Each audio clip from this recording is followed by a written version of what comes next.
Hello, good morning, and welcome back or welcome to Morning Ray. I'm your host, Lan or Allana. We're having a very chill Sunday over here. I've been loving my Sunday routine lately, if you care at all.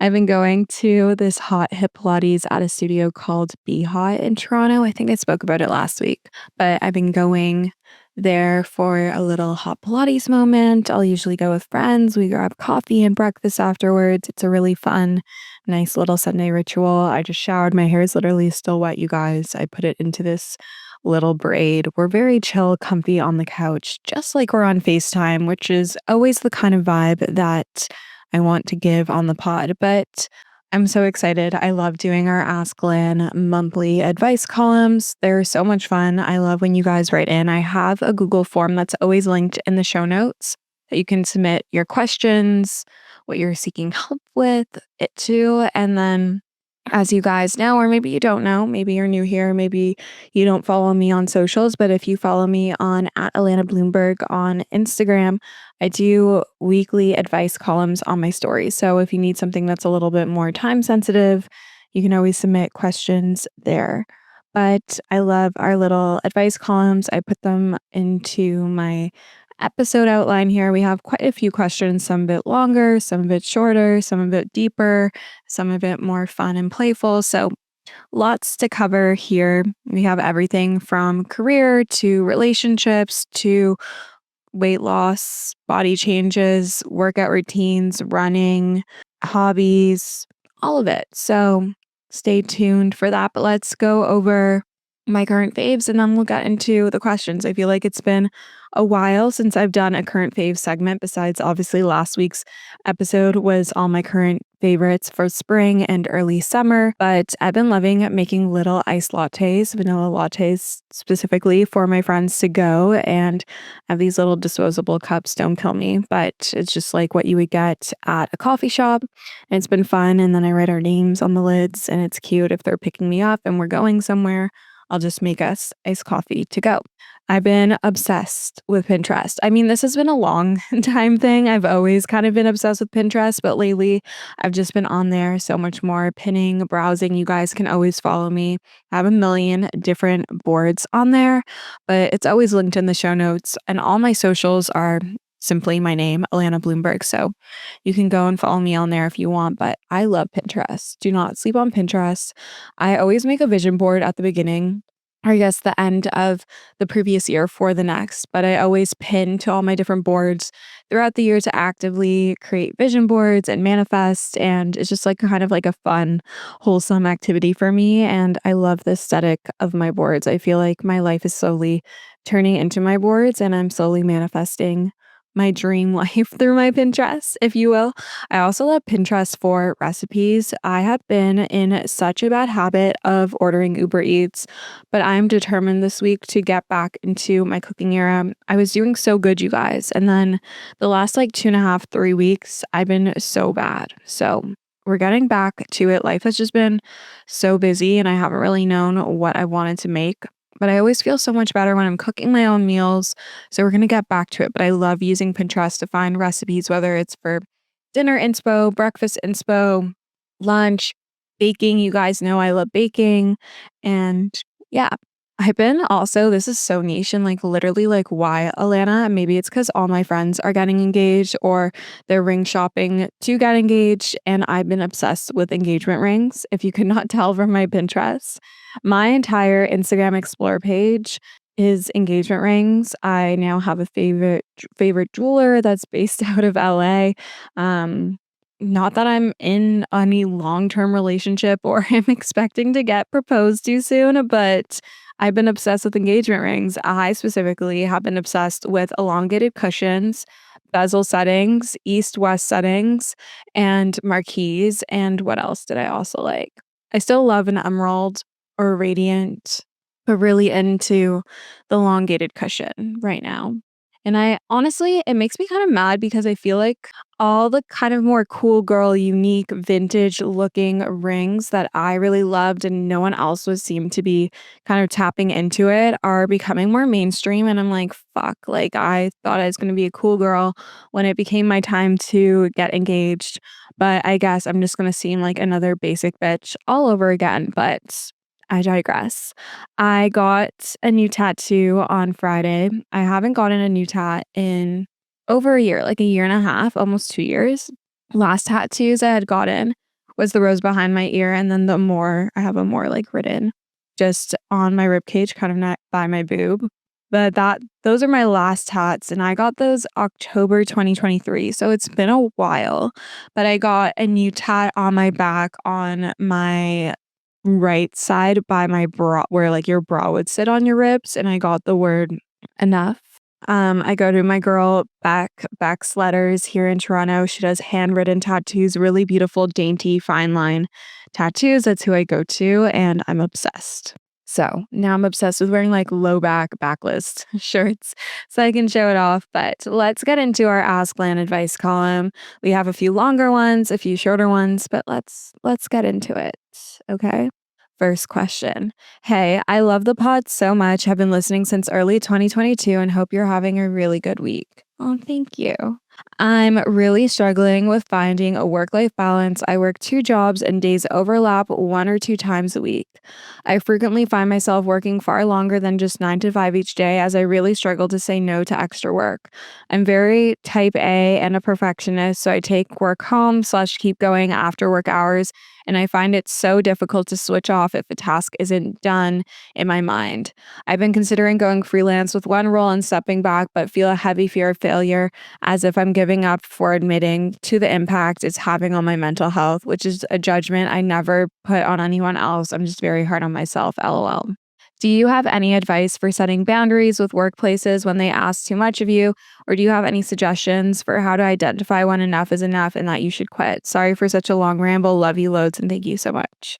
Oh my God, I love long questions because then I get more details and then I have more context to provide kind of my advice. But also, disclaimer before I answer this question and before I provide advice for anything else, these are just my opinions. This is the advice that I would give to a friend. I'm not perfect. I'm just a 25-year-old girl. So I don't know every single aspect, every detail about you, about your life, about the situation. I only know the context in which you provide. So take my advice with what you will. It's up to you. Use at your own discretion. I don't think there's any right way to go about anything in life. There's always going to be differentiating opinions, thoughts, processes, etc. So that's just my little disclaimer. Working 2 jobs, having them overlap, overworking is a lot. And I've been there and I've had a million and one things on my plate, and it is really hard to say no, especially if you're a perfectionist and type A and have this guilt around not doing enough and feeling like you're never doing enough. But if you keep going down this road of overworking yourself, fear of saying no and what the repercussion could be if you said no to more work being put on your plate, you are going to burn out and it's going to have a larger impact on you and your ability to show up in your career and to show up in life. Burnout is not fun. I experienced it. It made me feel really unmotivated with everything. And I think you being aware is amazing. It's a first great step. So many people are not aware or have the awareness surrounding this. So it's really good that you're able to acknowledge that you are overworking, that you feel like you can't step away unless you feel like something is done, like you feel almost this people pleasing aspect to your job. You are allowed to say no.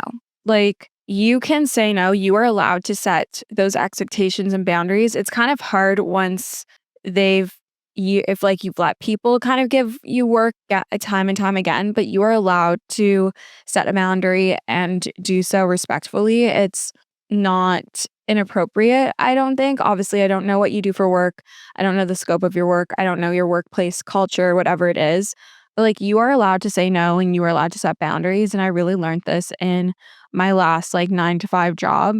I worked as a social media coordinator and I don't have notifications on my Instagram, and I was very strong on that, like, I would answer as quick as I could within 9 to 5, but outside of 9 to 5, response times would be a little bit slower. I would still be checking, but no one was gonna die if I didn't answer a DM or a question through DMs, or if I didn't reply to a comment or like it right away.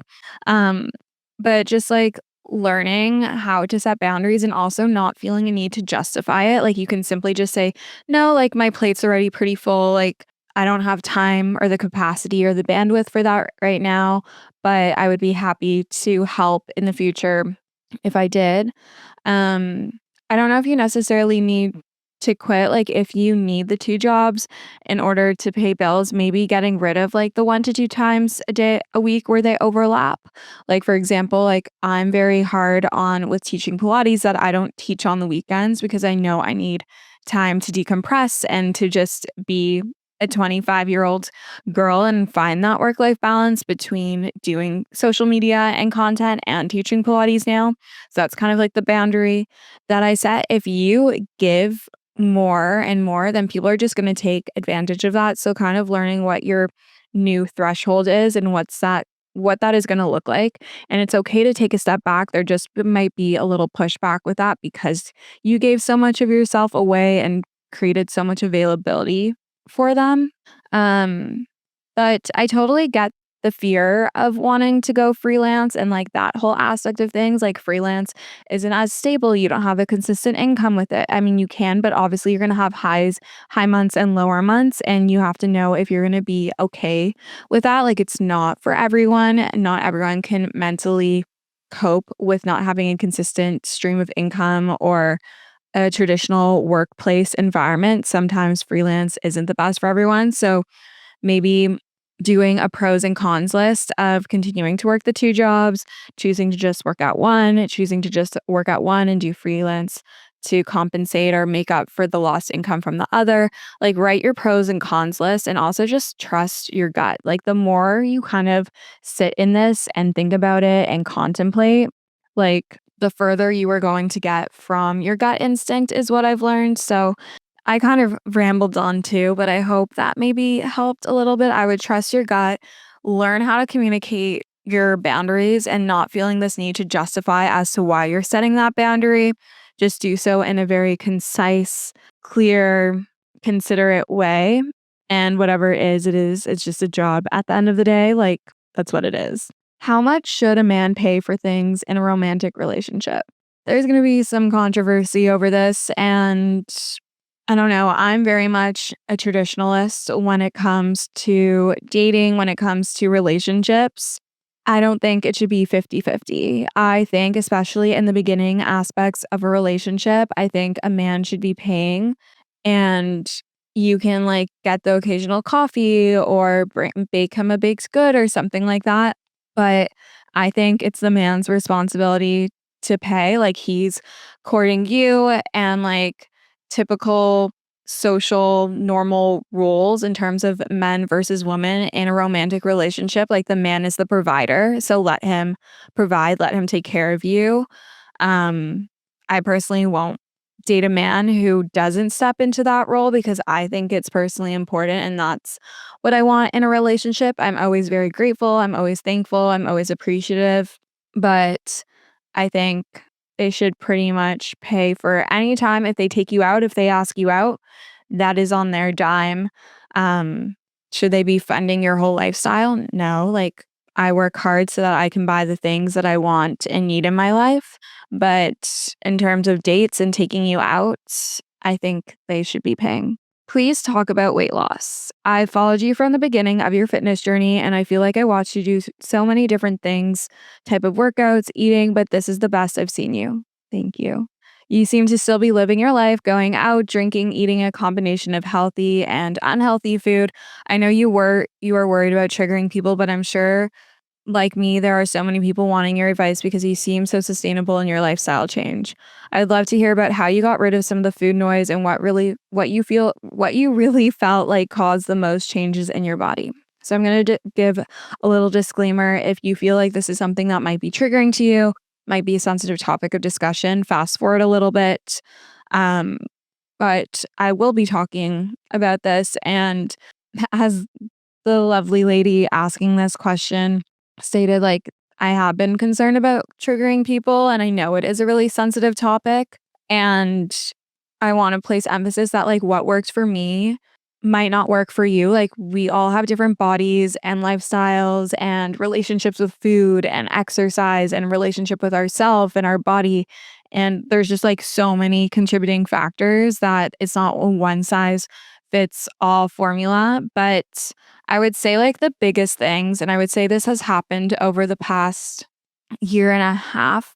I would say like I started losing weight like it was unintentional. I wasn't like sitting here being like, okay, I'm going to try to lose weight. Like that was never the instance. Like I was super confident in my body at the starting point, and I had like wanted to work on the inflammation in my body and to slim down a bit. But when I started losing weight, it wasn't because I had decided I wanted to go on a quote unquote diet or I wanted to change my workout routine intentionally to reach a certain body physique. Like that was not what happened. I went through a breakup, and it was honestly very hard for me to eat. And so I stopped weightlifting because I knew I wasn't eating enough to give me enough strength to support that form of exercise.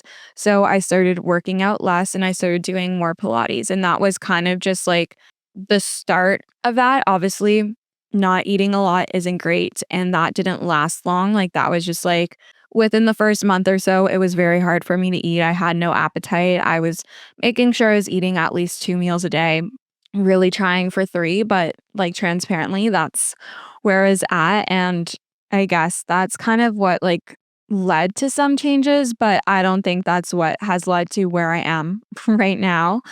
I have been the weight that I am before, and I have never looked like this. Like, my physique has never looked the way it is. I have never felt the strength that I have felt. I have never seen my body look as toned, as muscular as it does right now. And I wanna say that's from being super consistent with my workouts and prioritizing low impact workouts. Before this, I was training for a half marathon. I was heavy lifting a lot. I loved HIIT workouts. That's all I was doing all the time. And I think my body really didn't like that. And I don't think I was giving my body enough time to recover, to repair itself. And I also think by doing such intense workouts all the time, I think the hormones in my body didn't really like that. Again, like I'm not a doctor. I don't know for certain. I never did any hormone testing or cortisol or thyroid or anything like that. But I feel like when I was training super intensively all the time, because I was training so hard, I was always super hungry, which is as expected. And often I would eat past my fullness point. I would overeat a lot because I was just so hungry. And I wasn't really paying attention to my hunger cues. And so I think when I started to do more low impact movement and I started to be a bit more mindful when it came to eating, like only eating to satisfaction, like I stopped overeating all the time. Obviously, it still happens. I'm human. Sometimes you eat for more of a soulful reason, for celebration. You're out for a birthday, you have a multi course dinner, whatever it is, you go out with friends, you have treats. But most days, I would say I'm very mindful. I try to sit down and eat without distractions. I still obviously eat in front of the TV sometimes or in front of my computer or while scrolling on Instagram, but I really do try to be mindful when I'm eating and to not just like stuff my face with food. And I feel like that was a huge thing, like allowing myself to also just eat whatever my body was craving within reason. Like I eat fairly healthy, so I crave healthier things. I always try to prioritize protein and fiber and trying to have a well-rounded diet. But at the same time, if I want a burger, I'm gonna have a burger. If I wanna have a burger and fries, I'm gonna have the burger and fries. If I wanna have pasta, I'm gonna have the pasta. If I want sushi, I'm gonna have that. If I want ice cream, a cookie, banana bread, whatever it is, I'm gonna let myself have that. I have vanilla, I have sugar in my coffee every day. I drink whole milk. I don't really go for any of the low fat, low sugar, health conscious substitutes. I way rather have the real thing and eat to satisfaction for those things because I learned through all the things that I did in the past when I was overly restricted, when I put food rules on myself, when I told myself I wasn't allowed to have certain things, when I went for those health conscious, lower calorie, lower sugar, lower fat, whatever, non fat this, except no sugar this alternatives, I overate, I wasn't satisfied, and I felt kind of shit after having those things. But when I started to eat more whole foods, like have butter instead of margarine, and to eat steak, I reincorporated red meat back into my diet and having more vegetables and just like having the real foods, the real things, I feel so much better, like so much better. And I think that was a huge thing. And then also switching to Pilates and walking predominantly as like my main form of movement has allowed me to be so much more consistent with my workout routine. I feel like since I've moved out, I've gone through waves where I've worked out a lot. Like I've worked out 6, 7 days a week for a few weeks in a row. And then I like barely worked out at all because I would overtrain and then my body was exhausted and then I'd overeat and it was kind of just like this never ending cycle and never being super consistent in the gym. But in switching to Pilates and walking, because it was so much more low impact and less intense and less tiring on my body, I was more consistent with it and I looked forward to it more. And I don't ever dread going to Pilates. I used to dread going to the gym to weight lift. I used to dread going to train with my personal trainer because I'm like, oh my God, I'm going to be put through hell. Like, this is going to be so hard, so much stress on my body. I would get stressed about the stress on my body. And that's not good. Like, you should be looking forward to your form of movement. And by switching to Pilates, I feel like one, I've been way more consistent in my workout routine. I consistently work out a minimum of 3 to 4 times a week. And I find that number is really good for me. Sometimes it is more, sometimes it is less. And you guys can see that in my week of workout videos that I post on Instagram and TikTok. Um, but switching to Pilates because it's lower impact has allowed for a lot more consistency in my workout routine over the past year and a half, 2 years. And in learning and taking class from different Pilates instructors, I have really learned how to activate my core properly and focus on that mind muscle connection and really move intentionally through whatever exercises I'm doing in class, whether it's on the reformer, on the mat, or even if I'm in a berries class or a spin class or I'm going for a run.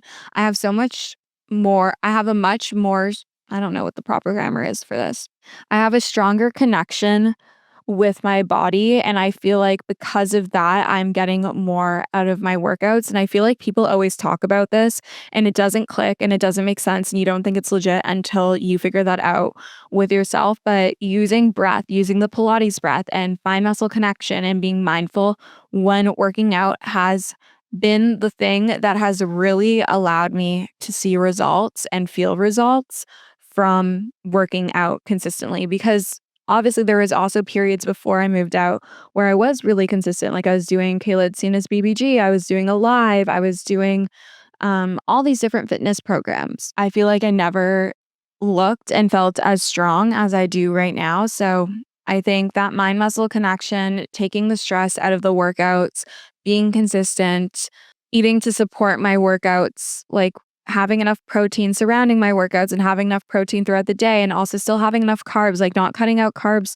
all the time. I don't try to have a heavy carb meal every single meal of the day because I know that makes me feel super bloated and that doesn't support the physique that I do want. I do like a leaner physique. And I know that for my body, having 1 to 2 carb heavier meals a day and then like one with lighter carbs is best for me. That's just what it is. But I find those are the things that have really allowed to see this progress. And I think also prioritizing recovery, like giving my body enough time recover.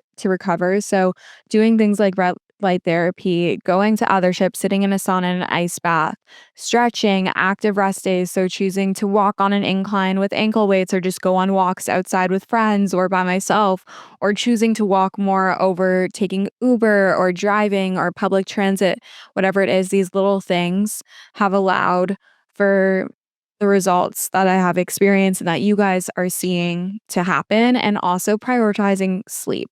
I have gotten so much better at getting more sleep. I mean, recently with teaching in the mornings, I had a little bit of a setback, but I feel like I'm getting back into a good routine and I'm going to bed a lot earlier and I'm starting to get those 7 to 8 hours of sleep again a night. And I think like having my ultra human is something that definitely keeps me accountable because I see that bad sleep score. I see the facts, I feel it. I wake up and I'm tired, I'm exhausted, I'm moody, I'm crashing, my energy isn't as consistent or stable. So that's a huge thing. And then obviously, like I said at the beginning of the episode, I'm kind of slacking right now, but cooking home cooked meals again and not ordering Uber Eats all the time has also been a huge thing. Like knowing what's going into my food and also the therapy, like it's very therapeutic cooking for me. So I feel like these are kind of like all the things that I think have led me to be where I am. And like, I still drink, I still go out with friends, I go to restaurants a lot. When I'm at a restaurant, like, I don't care. I'm just ordering whatever I want to order. I'm not trying to pick the most like health conscious meal all the time. Like, if I want something that's more indulgent, then I have that. But I know to stop eating when I feel satisfied. I've learned to really hate that overfull feeling, like, it's so uncomfortable and I hate it, and so I try to be mindful and eat slower and chew my food better when I'm eating, but I'm not perfect, I'm not human, I still overeat, I still feel bloated, I feel overfull, you know, it happens, but I don't hate myself, I don't punish myself for it, I don't restrict myself afterwards because of that, but I eat when I'm hungry, I stop when I'm satisfied, I try to drink enough water, like, I don't put any, like, food rules or restrictions or things that I need to hit in my workout routine. I just try to move my body as many times as I can in a week that feels good to me and prioritize rest. And I also think this is one thing that people never really talk about, but I have worked a lot on my relationship with myself and how I speak to myself and my relationships with other people in the past year and a half, and specifically more so in the past 6 to 8 months. I feel like I have really taken a lot of time to self reflect, to change the way in which I respond and react to the same circumstances that I've been presented to before, and the way I handle myself in different situations, both independently and with my therapist. And I do think your mental health and the state of your mind and what's going on inside of your head can be reflected into your physical well being and how you take care of yourself with regard to that. So that was kind of a long ramble. I don't know if I really gave a clear answer because I don't really have a clear answer. There was not like this magic formula or this thing that I decided to do. It was all things that kind of just happened based off of events in my life. I did go through two pretty hard breakups. Like, they weren't ever my boyfriends, but they were pretty serious relationships for me and what I have experienced thus far in my life. And I was really heartbroken by both of them. And so, again, for short periods after that, that did impact my ability to take care of myself, but I did my best. And I'm sure you guys could also tell in my content where my head was at.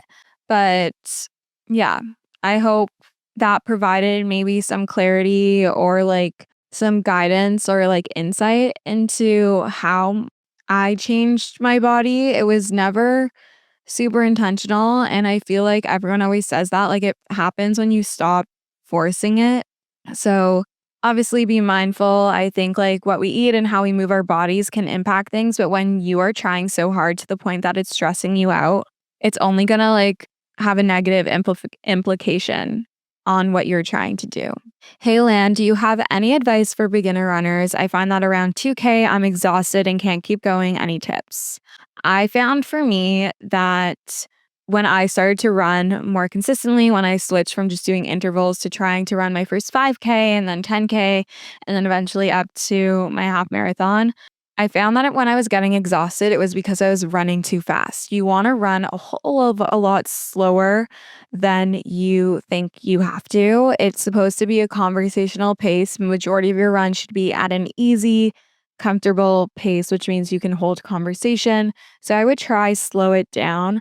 I personally love Runna. That was the app that gave me the confidence to start running further and actually improve in my running technique and my ability to run and breathe properly and pace myself, etc. So definitely check out Runna. I have a code. It's Allana. It will give you 2 weeks free off of the premium.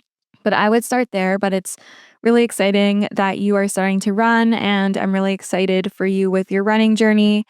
But focus on running slower. I think that will really help you. You can even try do like a run walk situation.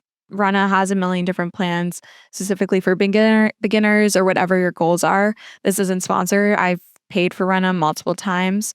Um, so I would recommend checking that out, but run slower. Take it easy, breathe through your nose, exhale through your mouth. Try the double inhale, then exhale method. So you breathe in twice and then exhale slow once while you're running. I find that should help you. I want to start doing more hobbies, and I was wondering if you had any ideas of how to get into something new. I feel like everyone's trying to find different things to do outside of just drinking and eating and working out. I would say the number one tip that I have for when it comes to hobbies is leave your ego at the door.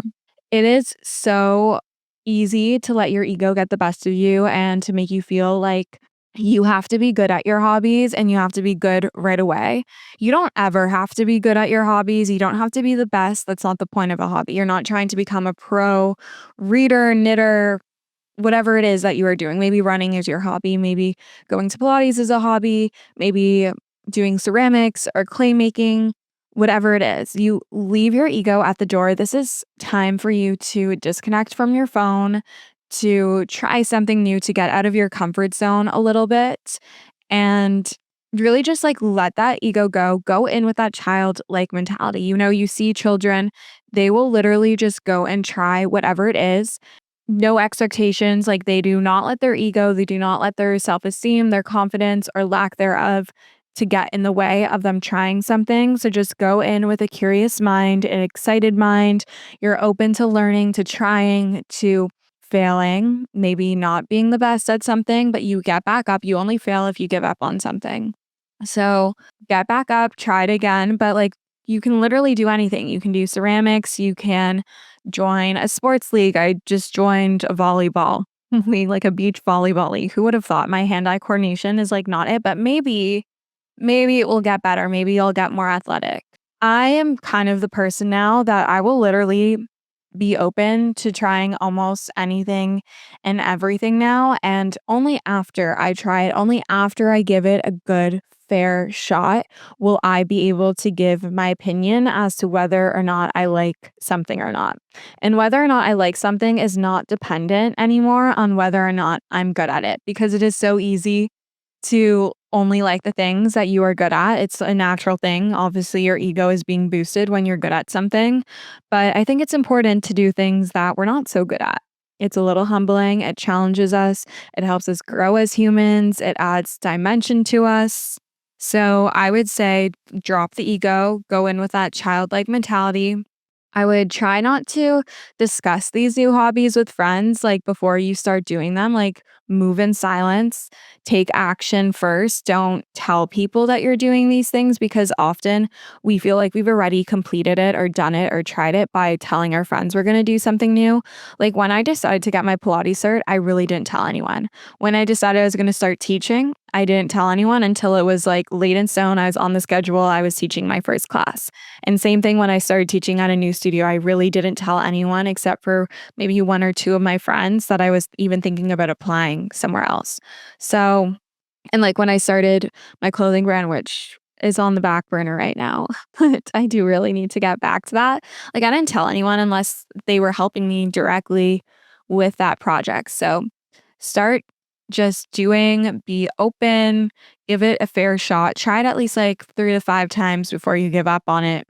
And if you're trying to find things to do, look on Eventbrite, look on, I don't know, I'm sure there's like Facebook groups or TikTok or Pinterest. There's so many different things. Okay, last question. Hi, I'm 23, just broke up with my boyfriend. We met at Ivy in 3rd year, and he was my first boyfriend, first kiss, everything. He is moving to New York City, and I just got a job in Toronto and moved into an apartment. I feel like I'm reading a book that's, like, based in Toronto. If you guys don't know, I live in Toronto. We split up because we had different values. He didn't like to drink at all. I don't see any issue with having a glass of wine to unwind with my boyfriend. I wanted to get dressed up and go out. I know I sound so shallow. You don't at all. But I love doing other things as well, like cooking together, playing tennis, etc. But I also want a bit of glamour, if that makes sense. It does. I feel like I regret the decision a bit. It was mutual. He was a great first boyfriend. I still love him, but not in love with him. I don't know how to move on, even if you don't respond to this. This is a very helpful way for me to type out my feelings. LOL, thanks. You're welcome. Is it wrong of me to want to go out and meet new guys so soon after? Does that make me a bad person? I have never hooked up with anyone, and part of me felt like I missed out on that part of being a normal 20-year-old. I know I need to focus on cementing friendships. I'm not from Toronto, only moved to Canada to go to Western. I'm from Barbados. That's really, really cool. What was it like growing up in Barbados? How should I do this? I have some friends from uni, but not many. Do you think it's bad that I still want a finance bro boyfriend? Um, I'm just laughing at the finance bro part because so typical. You were in the right place. I love a good finance bro. My friends know this. I love a good finance bro, investment banker, private equity, whatever it is. I'm here for it. Okay. I don't know how long ago you broke up. Like, I don't know if it was a week ago, a day ago, a month ago, a few months ago, but obviously, like, within the past 6 months. I don't think you wanting to have a drink or get dressed and go up is shallow at all. And I don't think your partner should ever make you feel guilty about wanting to do that. And it's okay to have different values and different ways in which you like to spend your time as long as there's like some common ground or somewhere where you guys overlap. Because obviously, like, your boyfriend is essentially like your life partner if like it moves to that point. Um, and you want to be able to do things together. And it seems that you guys have other things that you like doing together, which is great. And maybe this going out to drink is something that you just do with your girlfriends, and that's okay. And he shouldn't make you feel guilty for doing that. I don't know if this is something you kind of just assumed he didn't like about you, and you're making yourself feel guilty about wanting to do those things because he doesn't like doing those things. But there should be no guilt around doing the things that you love to do. And if there is, then we have a problem, okay? So that's like the first part. You shouldn't feel guilty or feel like you're shallow for liking to do those things. Those are normal things. A lot of people, like myself, like to get dressed up. We like to have wine or a cocktail and enjoy ourselves and go out with the girls or have a glass of wine to wind down at night. Like, that is completely okay and normal, and it is not shallow. You should not feel guilty surrounding those things. It is okay to regret breaking up with your boyfriend a bit, especially if that is all you know. This is a person that you got to experience a lot of firsts with. He's someone you met in Toronto when you don't live here, and like, that is totally okay. I feel like him moving to New York and you staying in Toronto, long distance could either be good, but you need to have like a game plan. Like, okay, like, what's happening afterwards? Like, is there the goal to live in the same city? Because if you're just doing long distance for the sake of doing long distance and saying that you have a boyfriend, then I think that's something to reevaluate. Obviously, you're already broken up, so we don't really have to discuss that too much. But I think with him moving to New York and you staying in Toronto, and you guys just finishing university together and everything, and like, you're embarking on this new chapter of your life, you're entering adulthood. I feel like this is a really great era for you to be single, for you to date, to just like meet people, go on dates, just have fun, and just like live your best sex in the city kind of life right now. I think this would be a really good period of growth for you and a nice change up from what you already know. I really think that like being single and being in Toronto when you didn't grow up here after being at Western for university could be really good. I think it will allow you to build more friendships with your girlfriends and have girls' nights out and lots of opportunities to kind of meet guys through that or to go on dates and stuff like that. I think this could be really good. Like, I personally learned so much about myself through all the friendships I have built since graduating from university and living in Toronto, and also by going on dates and learning what I do and don't want in a partner and the type of people I like to be around. So I would say, see this as a fresh chapter, a fresh slate. This doesn't take away from the relationship that you had with your ex boyfriend and everything that you learned and experienced together. I don't think it's wrong to want to go out with someone if you feel like you are ready to sit across from a table at someone else with someone else or to have a casual hookup or whatever it is. If you in your heart feel that you are truly ready and you are not just doing this to fill a void or to seek comfort in someone else, go for it. If you take time to reflect with yourself and feel like you are just clutching onto someone else to fill this void of no longer having a boyfriend and having that person to do things with, I think you need to take a step back and kind of just wait it out a little bit and kind of just not intentionally choose to date right now. If something comes up, if you meet someone out and you hit it off, then sure, go out with them. But if you feel like there's a slight possibility that you are only wanting to go out with guys to kind of fill a void of any nature, then I would just like choose to refrain from intentional dating right now and just kind of focus on you and your friendships and creating this full life for yourself and creating this life in Toronto. But I don't think it's bad that you still want to finance for a boyfriend. I don't think it's bad that you want to experience and explore and see what's out there. There is nothing wrong about it at all. Like, it is okay to casually hook up with someone. It is okay to casually go on a date with someone as long as you are comfortable with that and that is what you want. There is no, you are not a slut for doing that. You are not insensitive to your ex for doing that. He also does not need to know. Like, I think you should be in no contact if you aren't already. But if you feel you are ready, that's all that matters. So I say, take advantage of this fresh slate, this new chapter that you have unlocked, and go all in with it. I'm really excited for you. I think being in the city, fresh eyes, fresh out of university with your first like big girl job is so exciting. And I'm sure you have like your first big girl apartment. Maybe you're living with roommates, whatever it is. It's a really exciting new chapter. And I think it's a blessing in disguise that, like, you're not together with your boyfriend from Ivy anymore. I think a long distance relationship would probably honestly hold you back a little bit in this chapter of your life, and I think you being single could be really good for you. So, that's my 2 cents. Always would love to chat if you wanna message me on Instagram DMs or anything.